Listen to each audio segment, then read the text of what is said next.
Hello everyone, আমি অভিষেক দাস এবং তোমরা দেখছো learn with Abhishek YouTube channel. আশা করি তোমরা সবাই ভালো আছো। RRB technician examination 2024 already notification বেরিয়ে গেছে এবং সেখানে কাস্ট সার্টিফিকেট আপলোড করা নিয়ে একটা বড় ইস্যু তোমাদের মধ্যে রয়েছে, যে সেখানে সেন্ট্রাল ফরম্যাট আপলোড করবে নাকি স্টেটের যে সার্টিফিকেট ফরম্যাটটা সেটা আপলোড করতে হবে। সেটা এসসি ক্যান্ডিডেটের ক্ষেত্রে বা এসটি ক্যান্ডিডেটের ক্ষেত্রে বা ওবিসি ক্যান্ডিডেটের ক্ষেত্রে সবার মধ্যেই একটা বড় সমস্যা আমি দেখতে পাচ্ছি এবং সেই নিয়ে একাধিক কমেন্ট প্রশ্ন রয়েছে। কিছুক্ষণ আগেই আমি একটা ভিডিও তোমাদের সাথে শেয়ার করেছি, যেখানে এই বিষয়ে আমি একটা ডিটেল আলোচনা করেছিলাম, কারণ সবার প্রশ্ন আমি দেখতে পাচ্ছি এই বিষয়ে। তো সেক্ষেত্রে হেল্পলাইন যে নাম্বারটা দেওয়া হয়েছে, সরাসরি আমি সেখানে ফোন করি। সেখানে ফোন করে সেখান থেকে আমায় বলা হয় যে না, প্রত্যেকটা কাস্ট বা ক্যাটাগরির যে ক্যান্ডিডেট রয়েছে, সেটা এসসি হতে পারে, এসটি হতে পারে, ওবিসি হতে পারে, প্রত্যেককেই নাকি সেন্ট্রাল ফরম্যাট আপলোড করতে হবে, যেটা অ্যানেক্সারে দেওয়া রয়েছে। অর্থাৎ অ্যানেক্সারগুলো যে অ্যাটাচ করা হয়েছে, দেখতেই পাচ্ছ স্ক্রিনে তোমরা। আমি কিন্তু এখানে অফিসিয়াল যে নোটিফিকেশান সেটা ওপেন করে নিয়েছি। স্ক্রল করে যদি একদম নিচের দিকে চলে আসি, তাহলে এখানে সমস্ত অ্যানেক্সারগুলো রয়েছে। দেখো এখানে এই যে সমস্ত অ্যানেক্সারগুলো, annexure 1 for SC ST candidate, তাদের জন্য অ্যানেক্সার 1 রয়েছে। এবং ঠিক তার নিচে দেখো এখানে রয়েছে অ্যানেক্সার 2, এটা হচ্ছে ওবিসি এনসিএল ক্যান্ডিডেটদের জন্য। এরকম সমস্ত যে অ্যানেক্সারগুলো অ্যাটাচ করা হয়েছে অফিসিয়াল নোটিফিকেশনের সাথে, সেগুলোই নাকি ফর্ম ফিল আপের সময় আপলোড করতে হবে। এটা আমায় বলা হয়েছে হেল্পলাইন নাম্বারে যখন আমি ফোন করি সেখান থেকে। তো এর আগে প্রত্যেকটা ক্যান্ডিডেটকে আমি একটা কথাই বলেছিলাম, যারা এসসি বা এসটি কমিউনিটি থেকে বিলং করো বা ক্যাটাগরি থেকে বিলং করো, তোমাদের ক্ষেত্রে আমি বলেছিলাম তোমরা তোমাদের যে স্টেট কাস্ট সার্টিফিকেট সেটাই আপলোড করো। সেক্ষেত্রে তোমাদের সেন্ট্রাল ফরম্যাট আপলোড করতে হবে না। প্রিভিয়াস যে ভ্যাকান্সি বেরিয়েছিল 2018 সালে, যখন আমি ফর্মটা ফিল আপ করি, তো সেই সময় যেহেতু আমি একজন এসসি ক্যান্ডিডেট, তো আমি স্টেটের যে সার্টিফিকেটটা সেটাই আপলোড করেছিলাম। যখন ডিভি হয়, ডিভির সময় আমি সেন্ট্রাল ফরম্যাটটা নিয়ে গেছিলাম। তো সেই বেসিসে আমি প্রত্যেকেই সেটা বলেছিলাম। তবে যেহেতু সবার একটা কোয়ারি ছিল এই বিষয়ে যে না দাদা সেন্ট্রাল ফরম্যাটই আপলোড করতে হবে, সব জায়গা থেকে বলা হচ্ছে সেন্ট্রাল ফরম্যাট আপলোড করতে হবে, তো সেক্ষেত্রে আমি হেল্পলাইন নাম্বারে ফোন করি। তো সেখান থেকে আমায় বলা হয় যে না, সেন্ট্রাল ফরম্যাটে আপলোড করতে হবে। তো আমি একটা ভিডিও তোমাদের সাথে শেয়ার করেছিলাম যে না, সেন্ট্রাল ফরম্যাটে আপলোড করতে হবে। তবে যখনই আমি সেই ভিডিওটা শেয়ার করি, তো সেখানে একাধিক কমেন্ট আমি দেখতে পাই যে দাদা না, দেখো তুমি নোটিফিকেশনটা পড়ে সেখানে কিন্তু বলা হয়েছে যা শুধু ওবিসি ক্যান্ডিডেটদের জন্য সেন্ট্রাল ফরম্যাট আপলোড করতে হবে, আমাদের জন্য সেন্ট্রাল ফরম্যাট আপলোড করতে হবে না। আমরা এসসি এসটি ক্যান্ডিডেট, আমাদের জন্য সেন্ট্রাল ফরম্যাট লাগবে না। তুমি এই প্যারাটা পড়ে দেখো, 8.4 বা 8.4 এরকম সামথিং কিছু কিছু কিছু কমেন্টে লেখা রয়েছে। দেখো আমি এখানে ডিটেল নোটিফিকেশনটাই কিন্তু ওপেন করে নিয়েছি। প্রথমে আমি তোমাদের পয়েন্ট বাই পয়েন্ট একটু বলি, কারণ আমার কাছে যেরকমটা মনে হচ্ছে, আমি হেল্পলাইন নাম্বারে ফোন করেছি, ঠিক আছে, সেখান থেকে বলেছে বলেই সেটাই শুনে চলতে হবে বা এরকম কিছু না। ডিটেইল নোটিফিকেশনটা সবসময় পড়ে দেখবে, সেখানে সমস্ত কিছু কিন্তু গুছিয়ে লেখা থাকে। তো আমিও এখানে ডিটেল নোটিফিকেশনটা ওপেন করেছি এবং তোমাদের সামনে সমস্ত বিষয়গুলো আলোচনা করব। তারপর তোমরা নিজেরাই বিচার করতে পারবে যে তোমাদের কি করা উচিত বা তোমরা কি করবে। দেখো যে পার্টটা আমি এখানে ওপেন করে নিয়েছি, এটা হচ্ছে online mandatory scan documents two be kept ready before filling the application. অর্থাৎ যখন আমরা অ্যাপ্লিকেশন করতে বসবো, তখন আমাদের কি কি ডকুমেন্টস সাথে করে নিয়ে বসতে হবে, যেগুলো আমাদের আপলোড করতে হবে ফর্ম ফিল আপ করার সময়। প্রথমে 1 নম্বরে এখানে রয়েছে কি, recent clear colour passport size photograph. অর্থাৎ আমার একটা পাসপোর্ট সাইজ ফটোগ্রাফ আপলোড করতে হবে এগেইনস্ট এ প্লেন হোয়াইট ব্যাকগ্রাউন্ড, যার পেছনের ব্যাকগ্রাউন্ডটা থাকবে কি সাদা, হোয়াইট একটা ব্যাকগ্রাউন্ড থাকবে, এইরকম একটা কালার ফটোগ্রাফ পাসপোর্ট সাইজের আমাকে আপলোড করতে হবে। Of the candidate in JPEG image, size থাকতে হবে তার 30 থেকে 70 কেবির মধ্যে। ঠিক আছে, কোনো রকম ডার্ক গ্লাসেস অর ক্যাপ, এই ধরনের টুপি বা কোনো চশমা, সানগ্লাস, এই ধরনের কোনো কিছু পরে থাকা যাবে না। নর্মাল একটা ফটো তোমায় তুলতে হবে। এই একটা গেল প্রথম। নোট দিয়ে এখানে লেখা রয়েছে যে candidate must have at least 12 copies of same photograph for future use. অর্থাৎ যেই ফটোটা তুমি আপলোড করবে, সেম সেই ফটোই 12 কপি তোমার কাছে মিনিমাম, বেশিও রাখতে পারো, মিনিমাম 12 কপি তোমায় রাখতে হবে, ফিউচারে অনেক কাজেই তোমায় লাগবে। ঠিক আছে, পরবর্তী 2 নম্বরে যেটা আপলোড করতে হবে, scan JPEG image of candidate signature in running handwriting. অর্থাৎ আমরা যে রানিং হ্যান্ডরাইটিংয়ে সিগনেচার করি, সেই ধরনের একটা সিগনেচার করতে হবে, শর্ট না, ফুল একটা সিগনেচার, সেটা স্ক্যান করে আপলোড করতে হবে। এবং সেক্ষেত্রে সাইজ দেওয়া হচ্ছে দেখো 30 থেকে 70 কেবি। ক্লিয়ার। 3 নম্বর যে পয়েন্টটা লেখা রয়েছে, SC ST certificate only for candidates requesting requesting free pass for train travel. অর্থাৎ ট্রেনে করে যখন তোমরা পরীক্ষা দিয়ে যাবে, পরীক্ষার তো একটা সেন্টার পড়বে, সেখানে যে তোমরা ট্রেনে করে যাবে, তো সেক্ষেত্রে ট্রাভেল যে পাস, সেটা ফ্রিতে পাওয়ার জন্য এসটিএসসি সার্টিফিকেটটা তোমরা কিন্তু আপলোড করতে পারো। এবং সেক্ষেত্রে পিডিএফ ফরম্যাটে 500 কেবির মধ্যে সাইজটা রাখতে হবে, সেই পিডিএফটা তোমরা আপলোড করতে পারবে। এটা হচ্ছে এসসি এসটি ক্যান্ডিডেটদের জন্য। শুধুমাত্র কি করার জন্য, ফ্রি ট্রাভেল পাসটা পাওয়ার জন্য। ক্লিয়ার? পরবর্তী দেখো 4 নম্বর রয়েছে পিডাব্লিউবিডি ক্যান্ডিডেটদের জন্য পাসপোর্ট সাইজ ফটোগ্রাফ, ওপরে যেরকমটা বলা হয়েছে ঠিক সেইভাবেই আপলোড করতে হবে। 5 নম্বরে রয়েছে দেখো স্ক্রাইব, যে সমস্ত পিডাব্লিউবিডি ক্যান্ডিডেট যারা স্ক্রাইব নেবে, যে সমস্ত ক্যান্ডিডেটরা অ্যাপ্লিকেবল স্ক্রাইব নেওয়ার জন্য তাদের কি করতে হবে, স্ক্রাইবের ইমেজ, পাসপোর্ট সাইজের একটা ফটো, স্ক্রাইব যে যাবে তার সাথে সে স্ক্রাইবের পাসপোর্ট সাইজের একটা ফটো আপলোড করতে হবে। সেম একই রকম স্পেসিফিকেশান, সেক্ষেত্রেও কোনো রকম ডার্ক গ্লাস ক্যাপ এই ধরনের ইউজ করা যাবে না, এবং সেক্ষেত্রেও সাইজ দেখা রয়েছে 30 কেবি থেকে 70 কেবির মধ্যে। তো এই যে 1 থেকে 5 এই কটা জিনিসই কিন্তু আপলোড করতে হচ্ছে, এখানে কোথাও ওবিসিদের কোনো কিছু কিন্তু আপলোড করতে বলা হয়নি, বা ইডাব্লিউএস যে সমস্ত ক্যান্ডিডেটদের রয়েছে তাদেরও কিন্তু কোনো কিছু আপলোড করতে বলা হয়নি।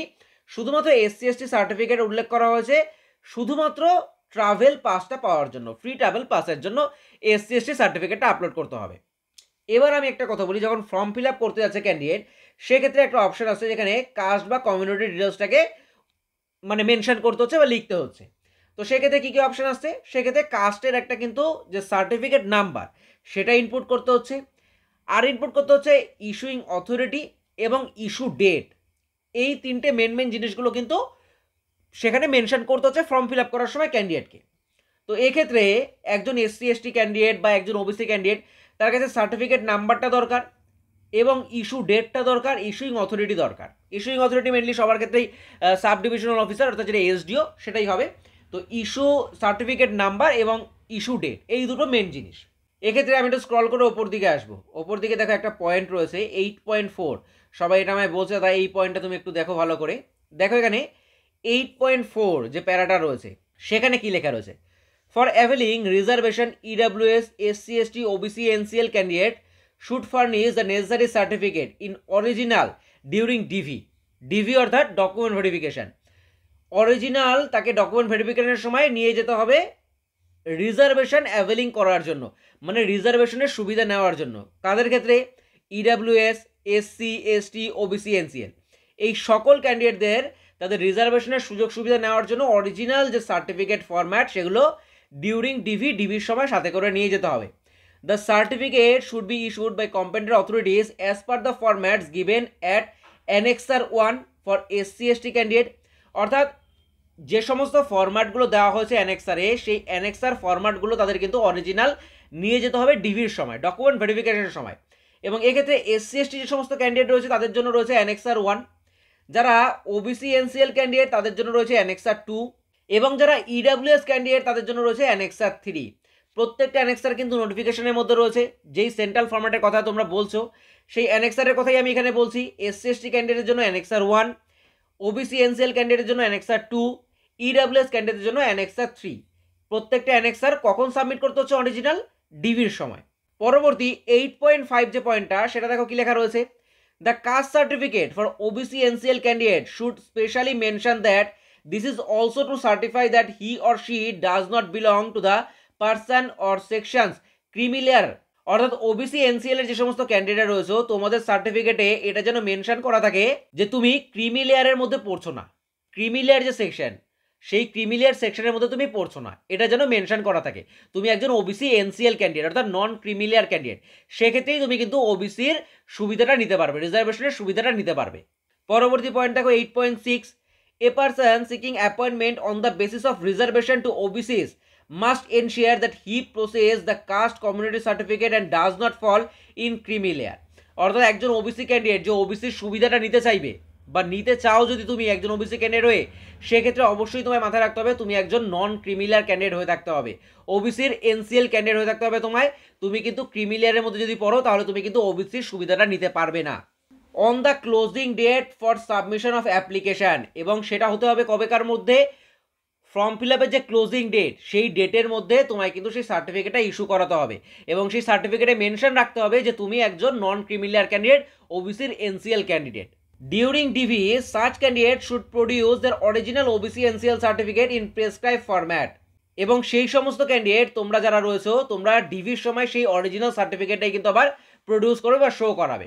অর্থাৎ এখানে বিষয়টা একটু ভালো করে বোঝার চেষ্টা করো, তোমরা যারা ওবিসি এনসিএল ক্যান্ডিডেট রয়েছো তোমাদের ফর্ম ফিল আপের যে ক্লোজিং ডেট তার আগে যে অ্যানেক্সারটা দেওয়া হয়েছে তোমাদের জন্য অ্যানেক্সার 2, ওবিসি এনসিএল ক্যান্ডিডেটের জন্য অ্যানেক্সার 2, এই ফরম্যাটটা তোমাদের কিন্তু কমপ্লিট করতে হবে। এবং তোমার যে কাস্ট সার্টিফিকেটের নাম্বার সেটা কিন্তু সেন্ট্রাল ফরম্যাটে মেনশন করা থাকবে। তোমার যে কাস্ট সার্টিফিকেটের নাম্বার অর্থাৎ তোমার যে স্টেটের ওবিসি কাস্ট সার্টিফিকেটের নাম্বার সেটা কিন্তু সেন্ট্রাল ফরম্যাটে মেনশন করা থাকবে। সেই নাম্বারটাই তুমি ফর্ম ফিল আপের সময় তোমার কাস্ট সার্টিফিকেটের যে নাম্বার সেখানে তুমি মেনশন করবে। এবং তার পাশাপাশি ইস্যু ডেটে তুমি কি লিখবে, যেই দিন এসডিও থেকে তোমার সেন্ট্রাল ফরম্যাটটা দেওয়া হবে সেই যে ইস্যু ডেট সেই ডেটটা তুমি সেখানে মেনশন করবে। এবং যখন ফাইনালি তুমি ডিভিতে যাবে ডকুমেন্ট ভেরিফিকেশনের জন্য তখন অরিজিনালটা তোমার কাছে থাকবে, তোমায় তো কোনো কিছু আপলোড করতে হচ্ছে না। ওবিসি ক্যান্ডিডেটদের কোনো কিছু আপলোড করতে হচ্ছে না, কারণ তোমরা তো ফ্রি পাস পাচ্ছ না।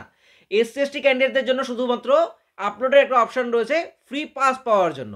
তো এক্ষেত্রে ওবিসিদের কোনো কিছু আপলোড করতে হচ্ছে না। তোমরা সেই যে ফরম্যাটটা এই ক্লোজিং ডেটের আগে নিয়ে আসছো সেটা তোমাদের কাছে যত্ন করে রেখে দেবে। যখন ডিভিতে তোমরা যাবে তখন সেটা তোমাদের কিন্তু অরিজিনাল নিয়ে যেতে হবে। এবং তার সাথে আরেকটা জিনিস তোমাদের নিয়ে যেতে হবে, দেখো এখানে লেখা রয়েছে and also a self declaration format given annexure 2A, অর্থাৎ অ্যানেক্সার 2 তোমাদের জন্য যেটা তোমরা এসডিও থেকে কমপ্লিট করছো তার সাথে একটা সেলফ ডিক্লারেশন ফরম্যাট থাকে যেটাকে বলা হচ্ছে অ্যানেক্সার 2A। সেই ফরম্যাটটা তোমাদের সেলফ ডিক্লারেশন ফরম্যাট সেটাও তোমাদের কিন্তু ডিবির সময় সাথে করে নিয়ে যেতে হবে। এবং সেখানে কি লেখা থাকবে যে না তুমি একজন নন ক্রিমিলিয়ার ক্যান্ডিডেট, তুমি ক্রিমিলিয়ারের মধ্যে পড়ছো না। ডকুমেন্টস কিন্তু আপলোড করতে হচ্ছে না। এই যে সেন্ট্রাল ফরম্যাট রয়েছে সবার জন্য, সেটা ওবিসিদের ক্ষেত্রে হতে পারে, ইডাব্লিউএস ক্যান্ডিডেটদের ক্ষেত্রেও হতে পারে। দেখো ইডাব্লিউএস ক্যান্ডিডেটদের জন্য কিন্তু সেম প্রসেসটা, তোমাদেরও কিন্তু ক্লোজিং ডেটের আগে এই সার্টিফিকেটটা করতে হবে, কারণ 1 বছরের একটা ভ্যালিডিটি থাকে তোমাদের। সেটা ওবিসির ক্ষেত্রে হতে পারে, কারণ প্রত্যেক বছর এই স্ট্যাটাসটা কিন্তু চেঞ্জ হয়। এবছর তোমার হয়তো 8 লাখের ওপরে ইনকাম নেই, পরের বছর হয়ে যেতে পারে, সেক্ষেত্রে তোমার স্ট্যাটাস চেঞ্জ হবে, এনসিএল থেকে ক্রিমিলিয়ারে চলে যাবে তুমি। তো এই যে স্ট্যাটাসটা প্রতি বছর চেঞ্জ হচ্ছে, এই কারণে তোমাদের কিন্তু সার্টিফিকেটটা ইস্যু করাতেই হবে, সেটা তুমি ওবিসি এনসিএল হও এবং ইডাব্লিউএস ক্যান্ডিডেট হও। তবে এসসি এসটি তোমরা যারা রয়েছো, আমার মতে আমি প্রত্যেককে এটা সাজেস্ট করেছিলাম যে তোমরা এসসি এসটি ক্যান্ডিডেট যারা রয়েছো তারা তোমাদের যে স্টেটের কাস্ট সার্টিফিকেট সেটাই আপলোড করবে। কারণ এসসির যে স্ট্যাটাস, একজন ক্যান্ডিডেট এসসি আজকেও সে এসসি, সে 1 বছর পরেও এসসি, সে 5 বছর পরেও এসসিই থাকবে, তার স্ট্যাটাস প্রতি বছর বছর চেঞ্জ হয় না। তো সেই কারণেই আমি বলেছিলাম শুধুমাত্র ফ্রি ট্রাভেল পাস পাওয়ার জন্যই কিন্তু এসসি সার্টিফিকেটটাকে আপলোড করতে বলা হচ্ছে। এসসি সার্টিফিকেটের যে নাম্বারটা তোমাদের কাস্ট সার্টিফিকেটের মধ্যেই তোমরা পাচ্ছ, কাস্ট সার্টিফিকেটের মধ্যেই উল্লেখ থাকে, তার পাশাপাশি ইস্যুইং ডেটও সেখানে উল্লেখ থাকে, সেটা তোমরা সেখানে লিখছো। এবার আমি তোমাদের ওপর ছেড়ে দেবো বিষয়টা, তোমাদের যদি এরকম কারো মনে হয় যে না তুমি এসসি এসটি ক্যান্ডিডেট, তুমিও চাইছো ফরম্যাটটাকে রেডি করে রাখতে, সেক্ষেত্রে তুমিও ফরম্যাটটাকে রেডি করে রাখতে পারো। তুমি ফরম্যাটটাকে রেডি করে সেই ফরম্যাটটা তুমি চাইলে আপলোড করলে, অথবা তুমি অরিজিনাল সার্টিফিকেটটা আপলোড করলে। সার্টিফিকেটটা শুধুমাত্র চাওয়া হচ্ছে তোমার ফ্রি ট্রাভেল পাসের জন্য। তুমি যে এসসি বা এসটি এই প্রমাণপত্র হিসেবে কিন্তু কাস্ট সার্টিফিকেটটাকে আপলোড করতে বলা হচ্ছে না। পরিষ্কারভাবে এই জিনিসটাকে ক্লিয়ার করে নাও, শুধুমাত্র ফ্রি ট্রাভেল পাস পাওয়ার জন্যই কিন্তু আপলোড করতে বলা হচ্ছে। পরিষ্কারভাবে এখানে এটাই লেখা রয়েছে। হেল্পলাইন নাম্বার থেকে কী বললো, কে সেখানে বসে রয়েছে, আমরা কিচ্ছু জানি না। আমরা অফিসিয়াল নোটিফিকেশনটা দেখবো, অফিসিয়াল নোটিফিকেশনটাকে পরিষ্কার কিন্তু লেখা রয়েছে কী কারণে কাস্ট সার্টিফিকেটে আপলোড করতে বলা হয়েছে। তো পরিষ্কার বিষয়টাকে একদম ক্লিয়ার করে নাও। যারা ওবিসি এনসিএল এর মধ্যে পড়ছো, যারা ইডাব্লিউএস ক্যান্ডিডেট, তোমাদের কিন্তু ক্লোজিং ডেটের আগে অবশ্যই ফরম্যাটটাকে রেডি করতে হবে এবং সার্টিফিকেটের নাম্বার, ইস্যুইং ডেট এগুলো কিন্তু ফর্ম ফিল আপের সময় মেনশন করতে হবে। কোথাও কিন্তু সার্টিফিকেট আপলোড করতে হবে না, নিজের কাছে রেখে দেবে অরিজিনালটা, যখন তোমরা ডিভি করতে যাবে তখন সেখানে প্রডিউস করতে হবে। তবে যারা এসসি এসটি ক্যান্ডিডেট তারা চাইলে ফরম্যাটটা রেডি করতে পারো, আপলোডও করতে পারো বা অরিজিনালটাও আপলোড করতে পারো শুধুমাত্র ফ্রি ট্রাভেল পাস পাওয়ার জন্য। তবে ডিভি করতে যখন যাবে তোমরা এসসি এসটি ক্যান্ডিডেট যারা রয়েছে, ঠিক আমার মতো তোমাদেরও সেই সময় কিন্তু কাস্ট সার্টিফিকেটের যে সেন্ট্রাল ফরম্যাট অর্থাৎ অ্যানেক্সার 1 সেটা কিন্তু তোমায় তখন প্রডিউস করতে হবে তোমাদের প্রত্যেককেই। কারণ এখানে পরিষ্কার লেখা রয়েছে ফর অ্যাভেলিং রিজার্ভেশন, প্রত্যেকের জন্য EWS SC ST OBC NCL প্রত্যেকের জন্য সেই সময় কিন্তু সার্টিফিকেটটা অরিজিনাল ফরম্যাটে নিয়ে যেতে হবে ডিউরিং ডিভির সময়। এরপরে আশা করি এই বিষয় নিয়ে কোনো রকম ডাউট থাকার কথা না, আমি পুরোটা ক্লিয়ার করে বলে দিলাম। এবার নিজেরাই তোমরা সিদ্ধান্ত নিতে পারবে যে তোমরা কী করবে, কী ডকুমেন্টস আপলোড করতে হচ্ছে, 8.4, 8.5, 8.6 এই প্যারাগুলোতে কী লেখা রয়েছে প্রত্যেকটাকে খুব সুন্দরভাবে আমি ক্লিয়ার করে দিয়েছি। এরপরেও যদি এই বিষয়ে কোনো রকম ডাউট থাকে অবশ্যই এই ভিডিওর নিচে কমেন্ট করে আমায় জানাতে পারো। তাহলে আজকের ভিডিওতে এ পর্যন্তই, তোমাদের সাথে দেখা হচ্ছে পরবর্তী ভিডিওতে। ভালো থেকো, সুস্থ থেকো, best of luck all of you guys, thank you.